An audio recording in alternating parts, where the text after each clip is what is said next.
Don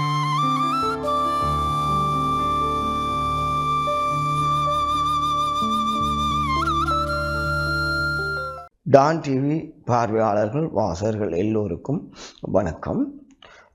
மகிழ்வான வளமிக்க வாழ்வுக்கு உளவளம் உளநலம் பேணவே மாற்றாரின் பின்னடைவும் தோல்விகளும் எமக்கு நல்ல பாடமாகட்டும் என்ற தலைப்பில் மாற்றார் வெற்றி பெற்றால் அந்த நுட்பங்களை எங்களுக்கு சொல்லித்தர மாட்டோம்.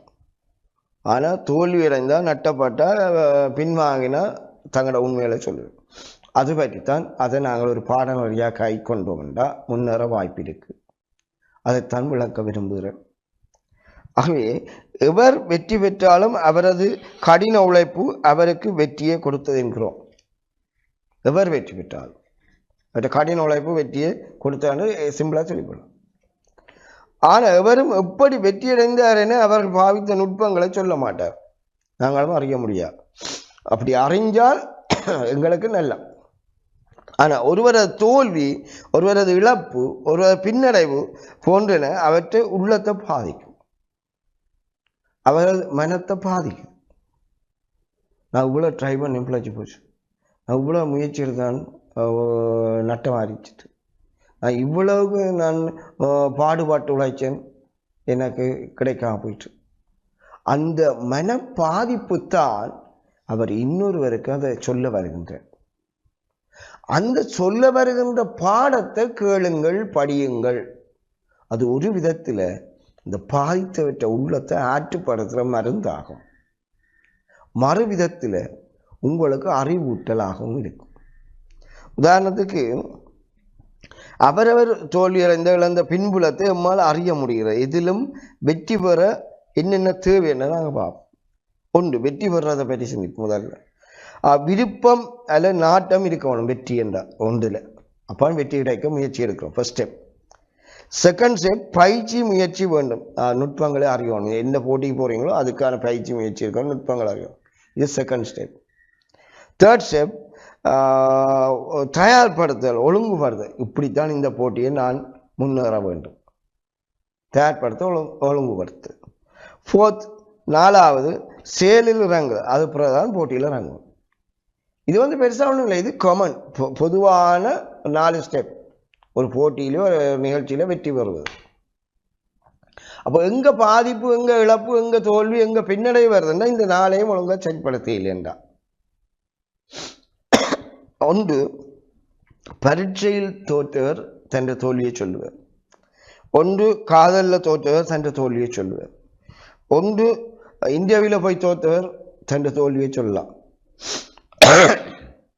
அல்லது மனமுறிவில் ஏற்பட்டது தன் தோல்வியை சொல்லுவார். அவர்களுக்கு அது பாதிப்பு, உளப்பாதிப்பு. அதனால இன்னொரு சொல்லி தங்களை ஆற்றுகிறார். அவ்வாறானவர்களுக்கு நீங்கள் உதவுவது என்னென்றால் அவர் சொல்றதை பொறுமையாக கேளுங்க. அப்படி என்ன அவற்றை மனம் மாறிடும். நான் அப்படி முயற்சி எடுத்துக்கலாம், அப்படி முயற்சி எடுத்துக்கலாம், சரி கவலை இல்லை, இந்த முறை இல்லை அடுத்த முறை வெற்றி பெறலாம் என்று நாங்கள் ஏதாவது ஒரு ஆலோசனை சொல்லுவோம். அப்போ நாங்கள் அவர்களுடைய பாதிப்பு எவ்வளவு எங்களுக்கு படிப்புன்னு பார்ப்போம். பரீட்சையில் தோற்றவர் பயிற்சி போதாது அதால் தோற்று போனேன் என்று சொல்லுவார். ஒரு குறையை சொல்லுவேன். வேற இன்னும் மேலதையாக படிச்சிருக்கலாமே, நாங்கள் அவலப்படையில் விட்டுட்டேன் என்று சொல்லலாம். அடுத்து, காதல் முறிவென்றது காதல் என்ற பொருளை செலவு செய்து அவசரப்பட்டதால் நட்டப்பட்டு ஒரு சிலர் சொல்லலாம். என்ன சிலர் ஹோட்டல்களில் போய் சாப்பிட்டு கூப்பிட்டு எல்லாம் டைம் பாஸிங்க காய்ச்சி போட்டு பிறகு பிரிஞ்சு போயிடுவேன். அப்போ அந்த செலவு நட்டப்பட்டவர் தன் பாதிப்பை சொல்லுவேன்.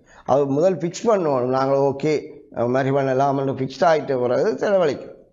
ஏன் அவசரப்பட்டு செலவழிப்பான், அந்த நட்டம் சொல்லுவேன். அடுத்து, நேரு இன்டர்வியூ போய்க்க இன்டர்வியூக்காரன் என்ன எதிர்பார்க்குறான்?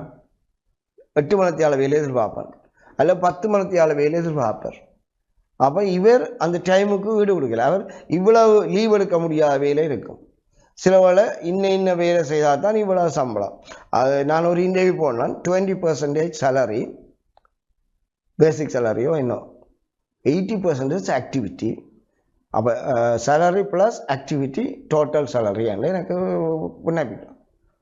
அப்போ 1 லட்சம் சம்பளம் எடுக்க வேண்டாம், 20,000 சம்பளம் தருவாங்க, 80,000 நாங்கள் ஆக்டிவிட்டி காட்டுவோம்.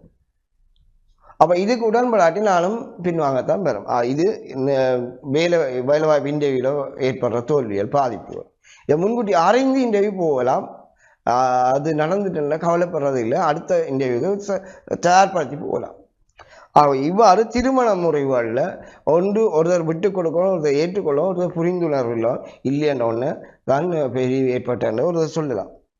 இப்படி தோல்வி இழப்பு பின்னடைவு என பாதித்தவரின் உள்ளம் மொழிபெயர்க்கும் உண்மையை அறிந்து எமது வெற்றியை இலகுபடுத்த வாய்ப்பிருக்கும்.